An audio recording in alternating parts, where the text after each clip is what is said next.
If I told you that some of the cheapest debt in human history has quietly created the most expensive consequences the world will ever pay for, you'd probably think something doesn't add up.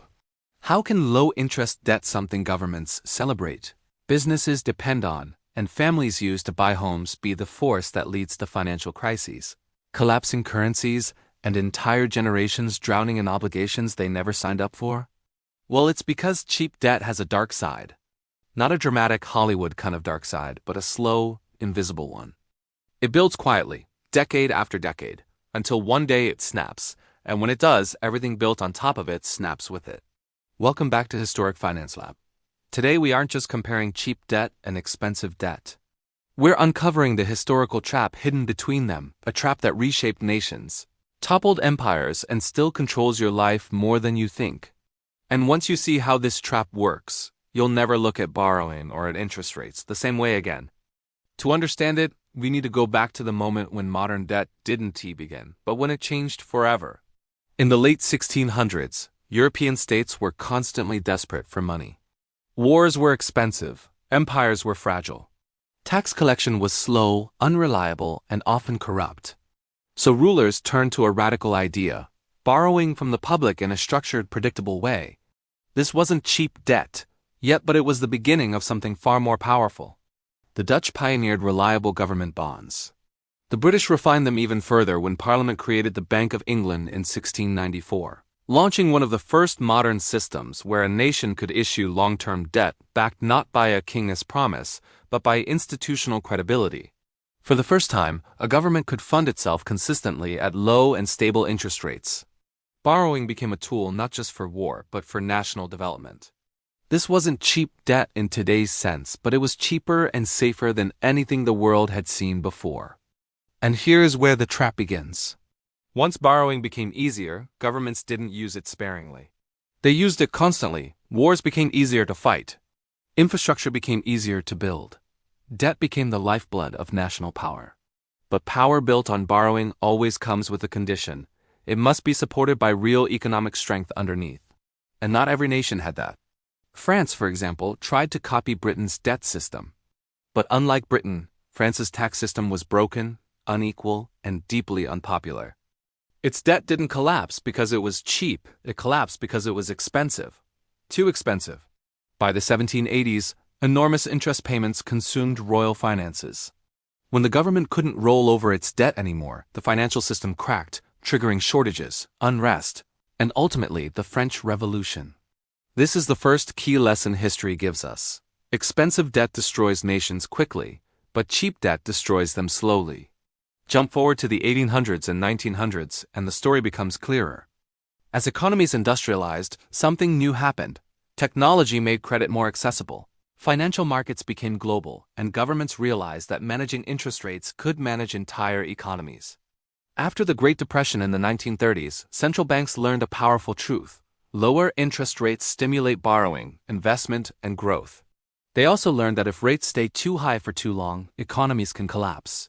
So throughout the mid-20th century, especially after World War II, nations focused on maintaining stable, moderate interest rates.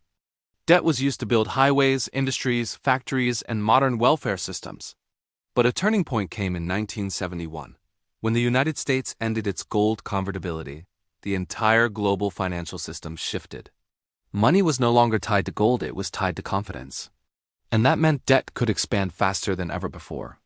Cheap debt was no longer an occasional economic tool. It was becoming a permanent feature of global finance. Then came the 1980s. Inflation had exploded worldwide, and interest rates were forced to rise sharply. This sudden transition from years of cheap borrowing to brutally expensive debt triggered the Latin American debt crisis. Countries like Mexico, Brazil, and Argentina discovered the hard way that cheap debt encourages borrowing, but expensive debt exposes whether you can actually pay it back. When rates rose, their debts didn't just become heavier, they became impossible. Entire nations defaulted, millions fell into poverty. International lenders were shaken. This pattern repeated in 1997 during the Asian financial crisis, and again in 2008, when cheap mortgage debt in the US fueled a housing bubble so large that, when it burst, It froze the global banking system and triggered the worst recession since the 1930s. What links all these events together? Cheap debt encourages risk. Risk creates bubbles. Bubbles invite tightening. Tightening turns cheap debt into expensive debt overnight. And expensive debt is always paid painfully. But no era illustrates this cycle more clearly than the 2010s and early 2020s. After the 2008 crisis, central banks pushed interest rates close to zero and in some countries, below zero. Governments borrowed heavily. Corporations refinanced old loans at almost no cost. Households took mortgages at historically low rates. Investors flooded into risky assets because safe ones seemed pointless. For over a decade, the world lived inside the cheapest debt environment in modern history. Borrowing wasn't just affordable, it felt harmless, even rational, even necessary. But cheap debt always comes with a hidden cost: dependence. Governments planned budgets assuming low interest rates would last forever. Companies built business models that only worked with cheap financing. Families bought homes at prices inflated by easy credit. Nations, corporations, and ordinary people became structurally addicted to low rates, and then it happened. In the early 2020s, inflation surged worldwide, the first real inflation shock in over 40 years. To fight it, central banks raised interest rates at the fastest pace in modern history. The world went from the cheapest debt era ever to one of the most expensive. Almost instantly, the cracks appeared. Governments saw interest payments balloon. Some countries now spend more servicing their debt than on education or healthcare.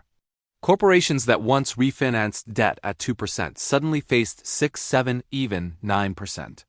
Households with variable rate mortgages found themselves paying hundreds or thousands more per month. And here is the part most people don't realize. The real impact isn't felt immediately. It will unfold over years as old loans expire and must be refinanced at much higher rates. The International Monetary Fund estimates that 70% of global corporate debt must be refinanced by the end of the decade, and the new rates are nowhere near the old ones. This is why the true danger of cheap debt isn't in the borrowing. It's in the moment it becomes expensive. That transition is where crises begin, because expensive debt doesn't rise evenly. It hits the weakest borrowers first. And weak borrowers exist at every level: households, businesses, and governments. History shows this pattern clearly. Britain in the 1700s survived because it could roll debt cheaply. France collapsed because it couldn't. Latin America collapsed when global rates rose. Asia collapsed when foreign capital reversed. The US housing market collapsed when cheap mortgages turned toxic. And now the entire world faces a reckoning as cheap pandemic-era debt becomes expensive decade-long burdens. So what does all this mean for you? It means every financial system, from your mortgage to your country's budget, is now being stress-tested by higher interest rates. Cheap debt built the world, you know. Expensive debt is now testing whether that world can survive. It means we are living through a historical transition, one we haven't seen at this scale since the 1970s. And transitions like this don't just change markets, they change generations. Most importantly, it means that understanding debt cycles isn't optional anymore. It's survival. Because cheap debt rewards the complacent. Expensive debt punishes them. But awareness changes everything. If you're watching this, you're already ahead of most people. You understand that financial patterns repeat. You understand that debt has consequences. And you understand that history is the clearest guide to what comes next. So if you want to keep learning these patterns before they shape your savings, your job, your decisions, and your future, make sure to subscribe to Historic Finance Lab, because cheap debt may build the illusion of prosperity, but expensive debt always reveals the truth.